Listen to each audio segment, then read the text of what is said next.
దేవుని సన్నిధానంలో ఉండాలి.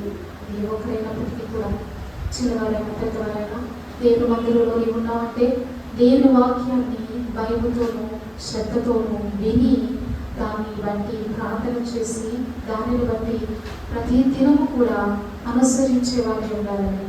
అప్పుడే ప్రతి ఆశీర్వాదాన్ని వేరే ప్రజలు పొందుకోగలుగుతారు. ఇంతవరకు కూడా దైవజనంలోంచి పరిశుద్ధాత్మ దేవుడు మాట్లాడి ఉన్నారు. దేవుని మాట స్వచ్ఛమైనది, దేవుని మాట యథార్థమైనది. చూద్దాము దేవుని వాక్యం సెలవిస్తున్నారు. యెషయా గ్రంథము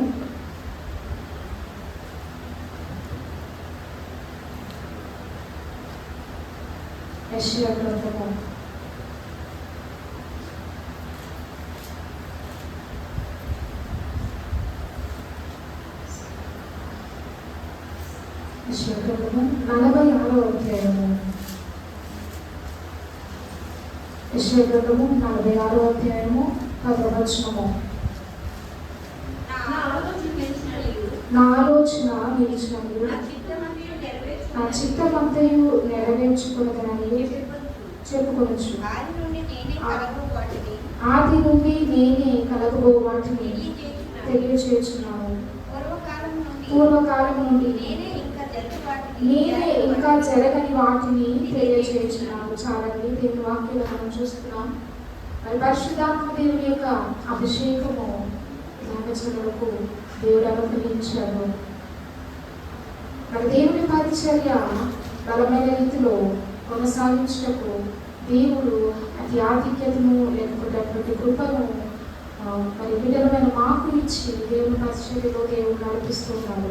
అయితే దేవుని వాక్యం ద్వారా ఇందాక మనం విన్నాము, సేవకులు చెప్పినది పరిశుద్ధాత్మ దేవుడు జరగబోయే వాటిని తెలియజేసే దేవుడు అన్నాడు.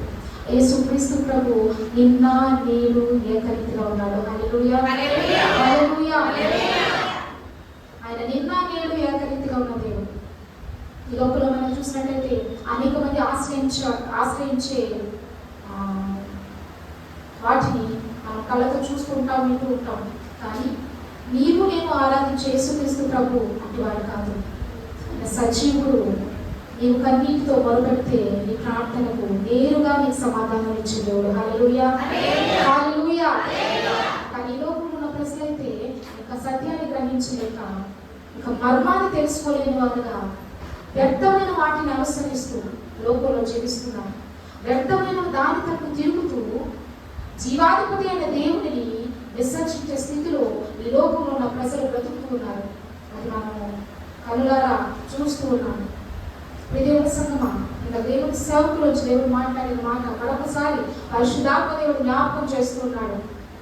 మరి మందిరంలో ఎవరికి కడుపులో సమస్య ఉన్నదో నాకు తెలియదు, కానీ దేవుడు చెప్తూ ఉన్నాడు, ఎవరైతే కడుపులో సమస్యతో బాధపడుతున్నారో ఆ వ్యక్తిని కూర్చి దేవునికి సమస్య తెలుసు. ఆ బాధపడుతున్న వ్యక్తికి ఆ బాధ తెలుసు. ఆ బాధను చూస్తున్న దేవునికి ఆ వ్యక్తి ఎవరో తెలుసు. పరిశుద్ధాత్మ దేవునికి సమస్తం తెలుసు. అదే సేవకులు వచ్చి దేవుడు చెప్పిన మాట, కడుపులో సమస్యతో ఉదయకాల సమయంలో మందిరానికి వచ్చిన వ్యక్తిని గురించి దేవుడు మాట్లాడి ఉన్నాడు. అది ఎవరైనప్పటికీ కూడా నిన్ను నేను బాగు చేసుకుంటానని దేవుడు చెప్పాడు. హల్లెలూయా, హల్లెలూయా. ప్రార్థన చేయండి. దేవుడు మీ కొరకు చెప్పిన దాన్ని బట్టి విశ్వాసంతో ప్రార్థన చేయండి. అదే రీతిగా మన మధ్యలో ఉన్నారు సహోదరుడు రాజు గారు. ఈ మధ్యకాలంలో ఆయన మందిరానికి సరిగ్గా రాలేకపోయారు.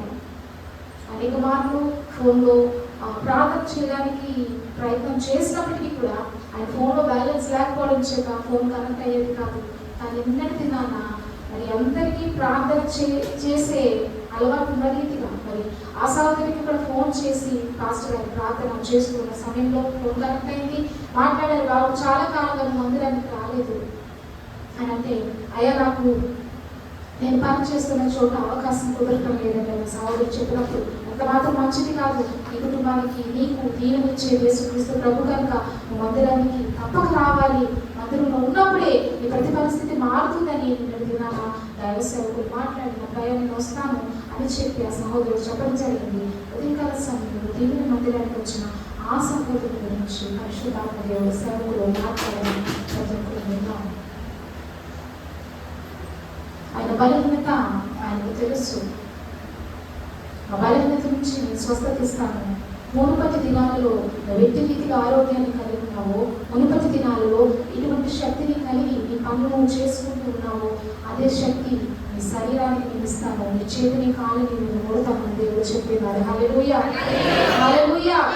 నమ్మకాన్ని కోల్పోకూడదు, దేవుని వెనక పెట్టకూడదు. ఏ ఒక్కరైనప్పటికీ నీ కుటుంబంలో మేలు కావాలా, నీ జీవితంలో మార్పు జరగాల, నువ్వు ఆశించింది నువ్వు పొందాలి అని అంటే ముందు నువ్వు దేవుని మర్చిపోకూడదు. దేవుని మర్చిపోకుండా దేవుని యొక్క భయభక్తులు కలిగి ఎవరైతే దేవుని ప్రేమిస్తూ దేవుని మందిరంలో ఉండి ఆయన పాదాల దగ్గర తలపెడతారో అట్టి బిడ్డలకు దేవుడు కొరత లేకుండా చేసేవాడే ఉన్నాడు. హల్లెలూయా. సహోదరుడి గురించి దేవుడు మాట్లాడాడు, ఆరోగ్యం ఇవ్వబోతున్నాను, కొద్ది రోజుల్లో నిన్ను చూసిన వారందరూ కూడా ఆశ్చర్యపడతారు. నువ్వు భక్తి కలిగి జీవించు, మందిరాన్ని వెనక పెట్టకు, నమ్మకస్తుడిగా దేవుని ఆరాధనలో పాలు పంచుకో, ప్రార్థనలో ఎదుగు, నీకు నేను సహాయం చేస్తాను, నేను దీవిస్తానని దేవుడు యువకాల సభలో సభ గురించి మాట్లాడిన మాట దేవుడు జరిగించడం సమర్థుడైనాడు. ఎందుకంటే దేవుని వాక్యంలో మనం చూస్తున్నాము, యెషయా గ్రంథము 46వ అధ్యాయము 10వ వచనంలో దేవుని వాక్యం అంటుంది, నా ఆలోచన నిలుచున్నట్లు నా చిత్తమంతయు నెరవేర్చుకొనిదనని చెప్పుకొనొచ్చు. ఆయన ఆలోచన నిలుస్తుంది, ఆయన చిత్తము నెరవేరుతుంది. మానవుని ఆలోచన నిమిషానికి ఒకలా ఉంటుంది. స్త్రీ పురుషుల ఆలోచన తమ హృదయంలో పుట్టిన ఆలోచనలు బట్టి మానవులు నిలకడలేని జీవితాన్ని గడుపుతారు. భూమి మీద నిలకడ ఉండదు కొందరిలో. ఈ నిమిషం ఈ ఆలోచన, మరో నిమిషం మరి తలపు మారిపోతుంది. రోజుకొక నిర్ణయం తీసుకుంటారు, నిమిషానికి ఒక ఆలోచనలోనికి మానవులు వెళ్ళిపోతారు. కానీ దేవాదేవుడు పట్టువాడు కాదు. దేవుని వాక్యం అంటుంది, నా ఆలోచన నిలుస్తుంది, నా చిత్తము నెరవేరుస్తాను అని దేవుడు అంటున్నాడు. దేవుని ఆలోచన, దేవుని చిత్తము ఏమిటి అంటే నువ్వు దీవించబడాలి, ఆశీర్వాదకరంగా నీ కుటుంబం ఉండాలి, దేవునిలో భగవంతుడు కానీ ఎదగాలనేది దేవుని ఆశ, దేవుని చిత్తమైనది. అది నెరవేర్చడానికి దేవుడు నిన్ను హృదయకాల సమయంలో హెచ్చరిస్తున్నాడు. ఆయన ఆలోచన కలిగి నువ్వు ఉండాలి, ఆయన చిత్తంలో నువ్వు ఎదగాలి. అప్పుడే నీ జీవితంలో దేవుడు వాగ్దానాన్ని దేవుడు నెరవేరుస్తాడు. హల్లెలూయా, హల్లెలూయా. నీ ఆలోచన కాదు, నీ తలంపు కాదు, నీ ఇష్టం కాదు, దేవుని ఇష్ట ప్రకారంగా జీవించడానికి ప్రతి ఒక్కరు ఇష్టపడాలి.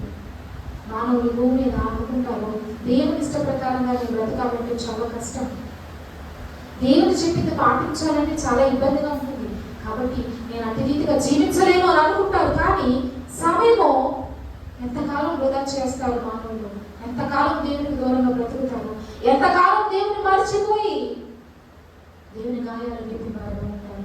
దేవునితో మాట్లాడాలి ఉదయకాల సమయంలో. ఆయన ఆలోచన నేను కలిగి ఉండాలి, ఆయన చిత్తము కింద నువ్వు బ్రతకాలి. అప్పుడే అప్పుడే అప్పుడే నీ జీవితంలో దేవుడు చెప్పిన మాట నెరవేరుతుంది. దేవుడు చెప్పిన మాట నెరవేరుతుందండి. ఎందుకంటే దేవుడు చూస్తాడు ప్రతి ఒక్కరిని కూడా. ఆయన పరిశీలించే దేవుడు, పరిశోధించే దేవుడు. ఎట్టి రీతిగా ఉంటున్నావు దేవుడిలో, ఎంతవరకు దేవునికి విధేయత కలిగి జీవిస్తున్నావు, ఎంతవరకు దేవుని మాటకు లోబడుతున్నావు, ఎంతవరకు కూడా దేవుని యొక్క దృష్టి కలిగి నువ్వు జీవిస్తున్నావు అని చెప్పి దేవుడు ప్రతి నిమిషం కూడా పరిశీలిస్తున్నాడు. జ్ఞాపకం ఉంచుకోవాలి ప్రతి ఒక్కరికి. అంటే దేవుని వాక్యం అంటుంది, ఆయన ఆలోచన, ఆయన చిత్తాన్ని ఆయన నెరవేర్చే దేవుడు ఉన్నాడు. అంత మాత్రమే కాదు, కానీ కింద వచనంలో మనం చూస్తున్నాము, పూర్వకాలం నుండి నేనే ఇంకా జరగని వాటిని తెలియచేస్తున్నాను, ఆది నుండి నేనే కలగబో వాటిని తెలియచేస్తున్నాను, పూర్వకాలం నుండి నేనే ఇంకా జరగని వాటిని తెలియచేస్తున్నాను. సేవకులో నుంచి దేవుడు అనేక మర్మాలు ప్రతి ఆరాధనలోనూ దేవుడు మాట్లాడుతున్నాడు. సంగమా, వినే చెవులు, గ్రహించే హృదయము దేవుడు నీకు ఇవ్వాలని ప్రతి దినము దేవుని సన్నిధానంలో ప్రార్థన చేస్తున్నాను. దేవుని మాట విని విడిచిపెడితే అది ఎంత మాత్రం దీవెనకరం కాదు. గ్రహించే మనసు నీవు కలిగి ఉండాలి. వినే చెవులు దేవుడు నీకు ఇచ్చాడు, కానీ గ్రహించే మనసు నీవు కలిగి ఉండాలి. ప్రతి ఒక్కరు కూడా ప్రతి ఆరాధనలను దేవుడు సూటిగా నేరుగా పరిశుద్ధాత్మ దేవుని యొక్క స్వరాన్ని సంఘాన్ని దేవుడు వినిపిస్తున్నాడు. దేవుని వాక్యం అంటుంది, ఆది నుండి నేనే జరగని వాటిని బయలుపరుస్తున్నాను అంటున్నాడు దేవుడు. ఏమి జరగబోతుందో మానవులకు తెలియదు, కానీ దేవునికి సమస్తం తెలుసు. సేవకుని దేవుని ఆత్మ చెప్పినప్పుడు జరగబోయే వాటిని, జరగని వాటిని దేవుడు బయలుపరుస్తున్నాడు, తెలియజేస్తున్నాడు సంఘానికి. ఎందుకంటే ఇంకా ఇంకా దేవుడు ప్రజలు బలపడాలి, ఇంకా దేవుళ్ళు ఎదగాలి, ఇంకా దేవుని సహవాసంలో ముందుకు కొనసాగాలని పరిశుద్ధాత్మ దేవుడు ఈ చిన్న మొక్కను ప్రేమించి గమనించండి. దేవుని సంఘం ఎంతో మంది భూమి సేవకులు ఉన్నారు. ఎన్నో చోట్ల ఘనమైన రీతిలో పెద్ద పెద్ద భవనాల్లో, పెద్ద పెద్ద ఆడిటోరియంస్లో ఆరాధన జరుగుతుంది. కానీ చిన్నవంతగా ఈ స్థలంలో కూడి ఉన్న ప్రజల మధ్యకు పరిశుద్ధాత్మని నేరుగా దిగి వచ్చి సూటిగా నీతో మాట్లాడుతున్నాడు. గ్రహించు దేవుని వాక్యాన్ని. హల్లెలూయా, హల్లెలూయా. ప్రతిదినం మొరపెడుతున్నాం దేవుని పాదాల దగ్గర. అయ్యా, నువ్వు మాట్లాడుతున్న సంఘంతో ఆ మాటలు గ్రహించే మనసు ప్రతి బిడ్డకు దయచేయమని దేవుని దగ్గర ప్రార్థన చేస్తున్నాం. చిన్నవారి కావచ్చు, పెద్దవారి కావచ్చు, ముసలివారి కావచ్చు, ప్రతి ఒక్కరు కూడా దేవుని మాటకు లోబడాలి. ప్రభువా, నీ మాటకు భయపడాలి, నీలో ఎదగాలి, తమను తాము సరి చేసుకోవాలి, నీ రాజ్యాన్ని స్వతంత్రించుకోవాలి అని చెప్పి ప్రతిదినము దేవుని పాదాల దగ్గర మొదలుపెడుతున్నాను. ఆ ప్రార్థన వింటున్న దేవుడు కార్యాలు చేస్తున్నాడు సంఘంలో. ప్రార్థన వింటున్న దేవుడు సంఘంలో బిడ్డల పట్ల కార్యాలను చేసి చూపిస్తున్నాడు. వారి జీవితంలో అనుభవిస్తున్నాం. దేవుని మేలు పొందుతున్న వారు ప్రతి ఒక్కరు కూడా చెప్పగలరు, సంఘంలో దేవుడు మా పట్ల మేలు చేస్తాడు, దేవుడు మా జీవితాల్లో ఆశీర్వాదాన్ని ఇస్తున్నాడని. మేలు పొందుతున్న ప్రతి ఒక్కరు కూడా గొప్ప సాక్ష్యాన్ని పలుకులు దేవుడు గొప్ప ఆధిక్యతను ప్రతి బిడ్డకు దయచేశారు. దేవుని సంఘం దేవుడు వాక్యం అంటుంది కదా, పూర్వకాలం నుండి ఆది అనగా భూమి ఆకాశంలో సృజించబడిన నాటి నుండి కూడా నేటి వరకు కూడా జరగని వాటిని, జరగబోయే వాటిని దేవుడు మాట్లాడేవాడే ఉన్నాడు. అనేవారు కాదు, యేసుక్రీస్తు ప్రభువు. హల్లెలూయా, హల్లెలూయా. యేసుక్రీస్తు ప్రభువు ఈ స్థలంలో ఉంది. ప్రతి బిడ్డ పట్ల ఆయన ప్రణాళిక కావచ్చు, ఆయన యొక్క కార్యాలను కావచ్చు తెలియజేస్తున్నాడు. నేను నిన్ను దీవిస్తాను, నీ కుటుంబం పట్ల మేలు చేస్తాను, నాకు విధేయుడుగా బ్రతకండి, వాటికి లోబడండి, నాలో నడవండి అని దేవుడు ప్రతి ఆదివారం ప్రతి ఆరాధనలో కూడా ఖచ్చితంగా చేస్తున్నాడు. దేవుని స్వరాన్ని వినిపిస్తుండగా దయచేసి దేవుని మాటను వింటున్న నీవు దేవుని వాక్యాన్ని నిర్లక్ష్యం చేయొద్దు. దేవుని మాటను నిర్లక్ష్యం చేయొద్దు. మీరు అనుకోవచ్చు, ప్రతి వారం కూడా వింటున్నాం కదా వాక్యాన్ని, ప్రతి వారం కూడా ఇదే మాటలు, ఇదే వాక్యాన్ని, ఇదే బైబిల్ గ్రంథాన్ని మేము చూస్తున్నాం, చదువుతున్నాం, వింటున్నాం అని అనుకోవచ్చు నువ్వు. కానీ ఒకానొక రోజు రాబోతుంది, ఒకానొక దినం రాబోతుంది, అప్పుడు వినాలనుకున్నప్పటికీ కూడా ఈ వాక్యము వినబడదు. హల్లెలూయా. వినాలనుకున్నప్పటికీ ఈ వాక్యము దొరకదు. మీరు అనుకోవచ్చు, ఎందుకు ఇలాంటి మాటలు చెప్తున్నారు అని. ఎందుకనంటే సమయము ఆయన రాకడగయ్యా సమయం అయిపోతుంది. దేవుడు నీకు దొరుకు కాలం అంటే ఆయన వెతకాలి. నువ్వు ఆయన దొరికే కాలం ఇది. ఆయన నువ్వు వెతికితే నీకు దొరికే కాలంలో నీవు ఉన్నావు. కానీ రాబోయే రోజుల్లో వెతికినా దొరకని రోజులు రాబోతున్నాయి. చాలా గడ్డు కాలం రాబోతుంది. ప్రార్థన చేయండి. ప్రార్థన ప్రార్థన ప్రార్థన అని ఎందుకు చెప్పబడుతుందనంటే, సేవకులు ప్రార్థన ద్వారా ప్రతి బిడ్డను కూడా దేవునిలో కన్నారు. ఈ మాట నేను బలంగా చెప్పగలను. ఇక్కడ ఉన్న ప్రతి బిడ్డను కూడా ప్రార్థన ద్వారా దేవుని కొరకు సంపాదించాలని. ప్రార్థన మాత్రమే మీ కుటుంబాలలో, మీ జీవితాలలో ఈనాటి వరకు కూడా కార్యాన్ని జరిగిస్తుంది. ఎప్పుడైతే ప్రార్థన చేస్తావో, ఎప్పుడైతే దేవుని మాటకు లోబడతావో, ఎప్పుడైతే దేవుని యందు నీ మనస్సును నిలిపి అటు ఇటు తొలగిపోకుండా నీ ఆలోచన ప్రకారంగా కాకుండా దేవుని ఆలోచనలోకి వచ్చి నిన్ను నీవు తగ్గించుకుని దేవుని చిత్తానికి ఎప్పుడైతే నువ్వు అప్పచెప్పుకుంటావో, ఈ పరిస్థితి నుంచి కూడా దేవుడు నిన్ను విడిపించడం సమర్థుడైనాడు. ఆయన విడిపిస్తాడు. ఎందుకంటే నువ్వు పరిపూర్ణంగా ఆయన మీద ఆధారపడి ఉన్నావు కనుక. దేవుడు అన్యాయం చేసే దేవుడు కాదు, ఆయన అన్యాయస్తుడు కాదు. అన్యాయం చేసేది, మోసం చేసేది మానవుడు.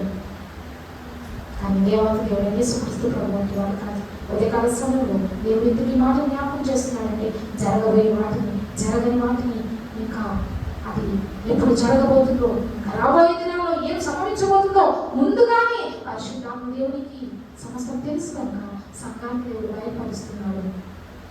ఎర్రటి వర్షం కురవబోతుందని సేవకుడు వచ్చి దేవుడు మాట్లాడాడు. దేవుని సంఘమా, దేవుని యొక్క రాకడ సమీపమైన కనుక భూమి మీద అనేకమైన సూచక క్రియలు, అద్భుత కార్యాలు, మహత్కార్యాలు రాకడక ముందు జరగబోతాయి. రాకడక ముందు అవన్నీ సంభవించాలని దేవుని లేఖనంలో రాయబడింది. కనుకనే అతి యొక్క కార్యాలు భూమి మీద జరిగిపోబడబోతున్నాయని సేవకులు దేవుడు మాట్లాడారు. వర్షము, ఎర్రటి వర్షము మానవ శరీరం మీద పడినప్పుడు ఒక రంధ్రం ఏర్పడుతుందంట. చూడండి, అది మన కళ్ళతో చూడలేదు. ఎప్పుడు జరుగుతుందో ఆ సమయం దేవుని స్వాధీనంలో ఉన్నది. అది జరగకముందే ఇది జరగబోతుందని దేవుడు చెప్తున్నాడు. ఎందుకంటే నీకు ప్రేమిస్తున్నాడు దేవుడు, నీ కుటుంబాన్ని ప్రేమిస్తున్నాడు దేవుడు. నీవు దేవునిలో ఎదగాలి, దేవుని బిడ్డగా నువ్వు జీవించాలి. ఇంకా దేవుని సహవాసంలో ముందుకి నిన్ను నీవు విశ్వాసంలో అభివృద్ధి చేసుకుంటూ దేవునిలో పూరికొల్పబడిన భక్తి జీవితం కలిగి ఉండాలని ఈ విషయాలని దేవుడు బయలుపరుస్తున్నాడు. ఈ విషయాలను దేవుడు ఎందుకు బయలుపరుస్తున్నాడంటే విని వదిలిపెట్టడానికి కాదు. ఏదో విన్నాము, అది వారి మందిరానికి వెళ్ళాము, కాసేపు కూర్చున్నాము, 2 మాటలు విన్నాము అని అనడానికి కాదు. దేవుని వాక్యము ఎందుకు ఇంత నేరుగా ఇంత సూటిగా మనలో దేవుడు మాట్లాడుతుంది. ప్రతి బిడ్డ ఇక్కడ కూడిన ప్రతి ఒక్కరు కూడా దేవుని రాజ్యంలో, దేవుని యొక్క సింహాసనం ముందు దేవుని యొక్క ప్రతి బహుమానాన్ని పొందుకునే వాళ్ళగా ఉండాలని మా ఆశ. ఇప్పుడు ఆరాధనకు వచ్చే ముందు కూడా నేను చేసిన ప్రార్థన, ప్రభువా మీరు మీ సంఘంతో మాట్లాడండి. సంఘంలో ఉన్న ప్రతి బిడ్డ కూడా ఈ రాజ్యంలో ప్రతి బిడ్డ కూడా చక్కని స్థానాన్ని పొందుకోవాలని దేవుని మీద ప్రార్థన చేసుకుని ఈ స్థలానికి నేను ఆలోచించాలి. ఆ ప్రార్థన అదే. కూడిన ప్రతి ఒక్కరు కూడా దేవుని మందిరంలో ఎలాగైతే ఉన్నావో మరి దేవుని రాజ్యంలో ఉండాలి, దేవునితో ఉండాలి.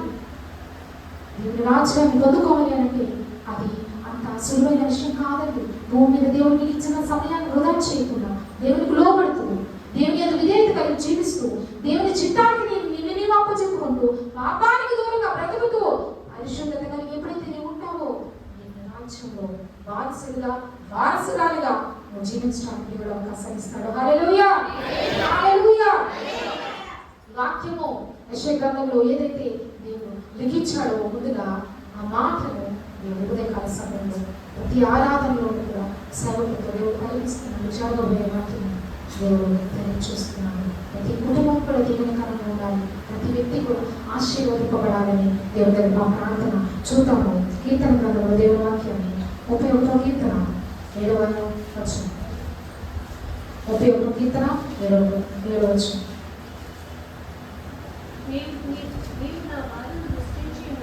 నీవు నా బాధను దృష్టించినావు, నా ప్రాణ బాధలను నువ్వు కనిపెట్టినావు.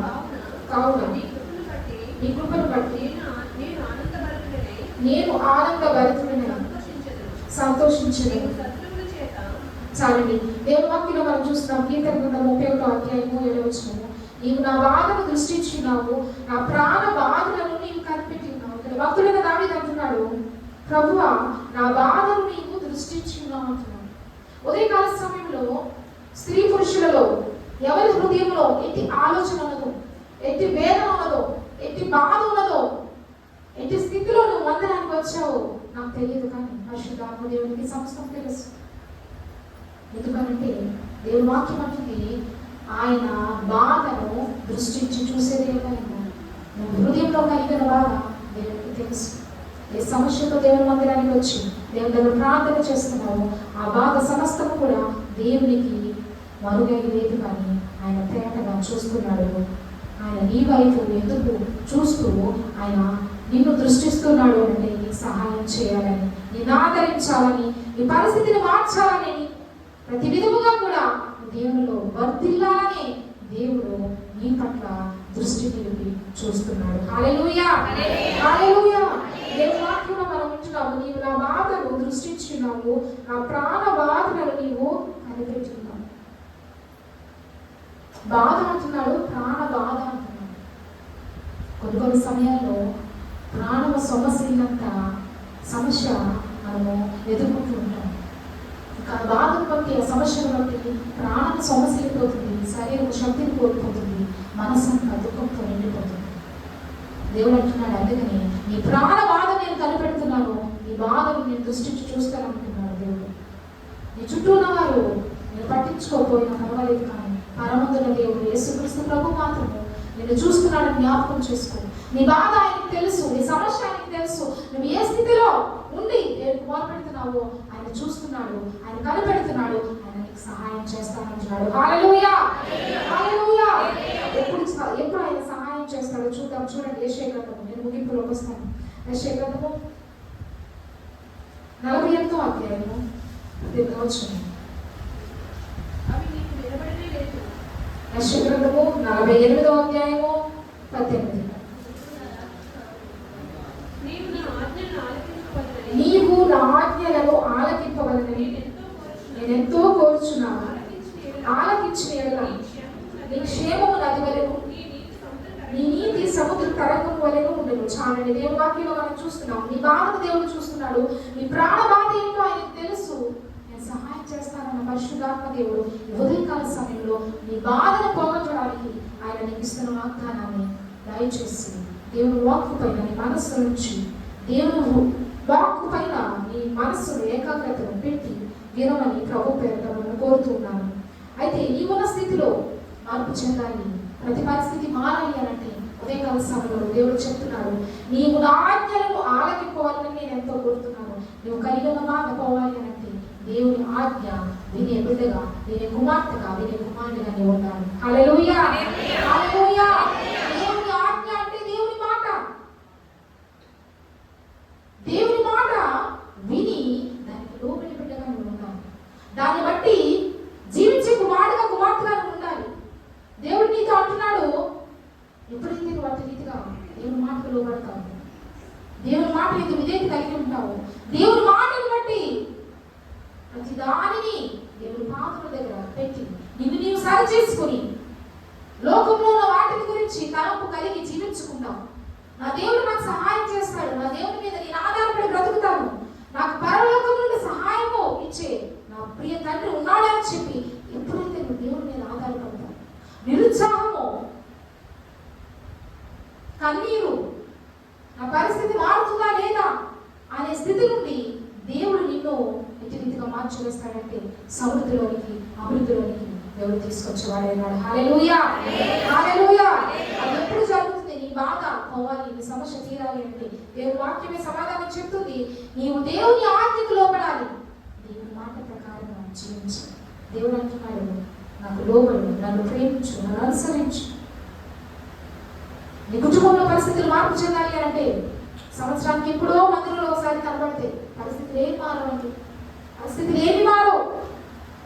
పేరుకి క్రైస్తవుడివే, పేరుకు క్రైస్తవురాలివే, కానీ మందిరానికి నీకు నచ్చినప్పుడు వస్తే నీ బాధలు నీ ఇంటిలో ఇంకా ఒక్కొక్కటిగా ఒక్కొక్కటిగా ఒక్కొక్కటిగా పేరుకుపోతాయి తప్ప ఏ మార్పు కనబడదు, ఏ మార్పు కనబడదు. నీ జీవితంలో నువ్వు మార్పును చూడాలి అంటే నీ పరిస్థితులు ప్రతిదీ కూడా మళ్ళీ మునుపటి వల్ల సంతోషాన్ని, ఆనందాన్ని నువ్వు అనుభవించాలి అనంటే దేవుడు అంటున్నాడు, ఆయన వాటికి లోబడుతూ దేవుని మందిరానికి నువ్వు సమయాన్ని చూపెట్టమని. దేవుని మందిరంలో నువ్వు ఎదగాలి. నీటి ఒడ్డున నాటబడిన మొక్క ఏ విధంగా అయితే ఫలవంతంగా ఎదుగుతుందో దేవుని మందిరంలో నీవు ఉంటేనే, దేవుని వాక్యాన్ని నువ్వు వింటూ దేవుని వాక్యంలో ఎదుగుతూ నీ విశ్వాసాన్ని ప్రతిదినము పెంపొందించుకుంటేనే పరిస్థితులు మారుతాయి. అలా కాకుండా మందిరాన్ని నిర్లక్ష్యం చేస్తూ, దేవుని సన్నిధిని వెనక పెడుతూ, దేవుని మాటకు లోపడకుండా లోకంలో నీకు నచ్చని రీతిగా నువ్వు నడుస్తూ జీవిస్తూ ఉంటే పరిస్థితులు ఏమీ మారవు, ఎక్కడ ఒక్కడే అలాగే ఉంటుంది. దేవుడు అంటున్నాడు, నీ ప్రాణ బాధను నేను చూస్తున్నాను, నీ కన్నీటి వేదన నాకు తెలుసు, నేను సహాయం చేస్తాను, నేను ప్రతిదాన్ని మార్పు చేస్తాను అంటున్నాడు దేవుడు. దానికి సమాధానాన్ని ఉదయకాల సమయంలో యెషయా గ్రంథంలో దేవుని వాక్యం ద్వారా దేవుడు మాట్లాడుతున్నాడు. యెషయా గ్రంథం 48వ అధ్యాయము 18వ వచనంలో దేవుని వాక్యం అంటుంది కదా, నీవు నా ఆజ్ఞను ఆలకించాలని నేను ఎంతో కోరుకుంటున్నాను. ఎందుకంటే నీ బాధ పోవాలి కదా, నీ సమస్య తీరాలి కదా, నీ కన్నీటి వేదన తుడిచివేయబడాలి అని అంటే నేను ఎంతో కోరుకుంటున్నాను అంటున్నాడు దేవుడు. ఆయన కోరుకుంటున్నాడు నీ బాధ తీయాలని, కానీ నీవు మాత్రమైతే నా అంతటి నేనుగా నేను దీన్ని ఎలా పరిష్కరించుకోగలుగుతాను, ఎలా నేను బయటకు రాగలుగుతాను అని చెప్పి దేవుడిని పక్కన పెట్టి, దేవుని సన్నిధిని పక్కన పెట్టి, దైవ మందిరానికి దూరం అయిపోయి దేవుని యొక్క సమయాన్ని నిర్లక్ష్యం చేస్తూ నీకు నచ్చిన రీతిగా నీ ఆలోచన నేను ఎలా నడిపిస్తే నువ్వు అలా నడుస్తున్నావు కనుక ఎట్టి మార్పు లేదు, నీ పరిస్థితులు అలాగే ఉన్నాయి. ఉదయకాల సమయంలో దేవుడు అంటున్నాడు, నీవు నా మాట వినాలని నేను ఎంతో కోరుకుంటున్నాను అని దేవుడు మాట్లాడుతున్నాడు. ఆయన ఎంతో కోరుకుంటున్నాడు, ఆయన ఎంతో ఆశపడుతున్నాడు ఆయన మాట నువ్వు వినాలని. ఎప్పుడైతే వింటావో ఈ పరిస్థితి ఎలా మారుతుందో చూడండి. దేవుని వాక్యం సెలవిస్తుంది, ఆలకించినట్లుగా నీ క్షేమము నది వలెను, నీ నీతి సముద్ర తరంగము వలెను ఉంటును. ఎప్పుడైతే నువ్వు మాట ఆలకించి దేవుని మాటకు లోబడి దేవుని ఆజ్ఞ ప్రకారంగా నడుస్తావో, దేవుడు చెయ్యొద్దన్నది చెయ్యొద్దు, దేవుడు వద్దు అన్నదాన్ని బట్టి నువ్వు ఆగిపోవాలంతే. కానీ మానవుని యొక్క హృదయ ఆలోచన ఎలా ఉంటుందంటే, వద్దు అని దేవుడు అన్నాడు కానీ నాకు అదే చేయాలనిపిస్తుంది, దాని వైపు నేను మళ్ళుకోవాలనిపిస్తుంది, దాన్ని అనుసరించాలనిపిస్తుంది, దాన్ని నేను విడిచిపెట్టలేకపోతున్నానని చెప్పి మానవ స్వభావము మానవులు కలిగి ఉంటారు. కానీ ఉదయకాల సమయంలో దేవుడు మాట్లాడుతున్నాడు, దేవుడు వద్దు అన్న దాన్ని విడిచిపెట్టు, దేవునికి అసహ్యమైన దాన్ని చేయకు, దేవునికి ఇష్టకరమైన తలంపు, దేవునికి ఇష్టకరమైన క్రియ ప్రవర్తన కలిగి దేవుని ఆరాధించు, దేవునికి లోబడు. దేవుడు ప్రతి పరిస్థితిని మార్చివేస్తాడు. హల్లెలూయా, హల్లెలూయా. ఆలకించినప్పుడు, నువ్వు పాటించినప్పుడు, నువ్వు అనుసరించినప్పుడు నీ క్షేమము నది వలె అది ప్రవహిస్తుంది అంటున్నాడు దేవుడు. మనం చూస్తాం కదా, నది చాలా నెమ్మదిగా సమృద్ధి అనే నీటితో అది నింపబడి ఏ విధంగా అయితే ప్రవహిస్తుందో అదే రీతిగా నీ కుటుంబము క్షేమంతో, సమృద్ధితో, ఆశీర్వాదంతో నింపబడుతుందని ఉదయకాల సమయం దేవునితో మాట్లాడుతున్నాడు. కావున దేవుని వాక్యాన్ని విన నీవు ఇంతవరకు కూడా వినట్టుగా ఇంతవరకు లోబడి ఉన్నానేమో అని నువ్వు భ్రమపడుతున్నావేమో, నువ్వు లోబడటం లేదు, ఇంకా నీ పరిస్థితి మారటం లేదు అని అంటే, ఇంకా అదే శ్రమలో నీవు ఉన్నావంటే, ఇంకా అదే ఇబ్బందులు నువ్వు కొట్టుబెట్టాడుతూ నలిగిపోతున్నావంటే, ఇంకా నువ్వు దేవుని సరిచేయబడాలని దేవుడు అంటున్నాడు. ఇంకా దేవుని మాటకు అంగీకారము తెలియచేసే సంపూర్ణ హృదయము నీలో లేదని దేవుడు మాట్లాడుతున్నాడు. కనుక ఉదయకాల సమయంలో దేవుని వాక్యాన్ని వింటున్న నీవు దేవుని సరిచేయబడాలని, దేవునిలో ఒప్పుకోలులోకి రావాలి, దేవునిలో ప్రతిదానిని కూడా నేను పాదం మీద పెట్టి, అయ్యా ఇంతవరకు కూడా నీ గాయాల రేపుతో నేను దుఃఖపరిచాను, నా దయతో మన్నించు, ఇక మీదట నీకు ఇష్టకరమైన కుమార్తెగా కుమారుడుగా నేను జీవిస్తాను, నీ ఆజ్ఞకు లోబడతాను, ఆ ప్రతి పరిస్థితిని మార్చువే అని చెప్పి దేవుని దగ్గర నిన్ను నీవు తగ్గించుకొని ప్రతిదానిని బట్టి దేవునిలో ఒప్పుకోలులోకి వచ్చి ప్రార్థన చేయి. ఈ ప్రార్థనకు దేవుడు సమాధానం ఇవ్వబోతున్నాడు. హల్లెలూయా. ఈ సమస్యను ఆయన తీర్చబోతున్నాడు.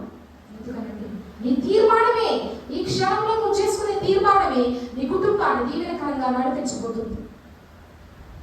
ఒక తీర్మానం నీ హృదయానికి ఎప్పుడైతే వస్తుందో ఆ తీర్మానాన్ని బట్టి దేవుడు నేను విడిచిపెట్టాడు. ఎందుకంటే నువ్వు తీర్మానించుకున్నావు, ఇక మీదట నేను ఇంటి రీతిగా దేవుని కొరకు బ్రతకాలని ఎప్పుడైతే తీర్మానంలోకి వస్తావో అటు రీతిగా నువ్వు బ్రతుకుతావో దాన్ని దేవుడు చూసి నిర్లక్ష్యం చేయడు, కానీ దానికి తగిన ఆశీర్వాదాన్ని నీ కుటుంబంలోనికి, నీ బిడ్డల మీదకి ఆయన ఇచ్చేదేవాడైనా. కావున దేవుని వాక్యం అంటుంది, ఆయన ఆజ్ఞని వినాలని ఆయన ఎంతో కోరుకుంటున్నాడు. వినినప్పుడు నీ క్షేమము నది వలె ఉంటుంది, సముద్ర తార్కములు నీ యొక్క ఆశీర్వాదం ఉండబోతుందని దేవుడు మాట్లాడుతున్నాడు. కనుక ఉదయకాల సమయంలో దేవుని వాక్యాన్ని విన మీరందరూ కూడా ప్రార్థన చేయండి. ప్రభువా, క్షేమము సమృద్ధి ఆ గృహంలో మీరు దయచేయండి, అన్ని విధాలుగా నీకు లోబడే బిడ్డలుగా మేము జీవించే కృపనివ్వండి, మమ్మల్ని సరి చేయండి అని చెప్పి ప్రార్థన చేయండి. దేవుడి మాటలను ఈ కుటుంబాల్లో నెరవేర్చి మిమ్మల్ని ఫలింపులోనికి నడిపించుకున్నాక దేవుడి మాటలు నిర్మించుకున్నాక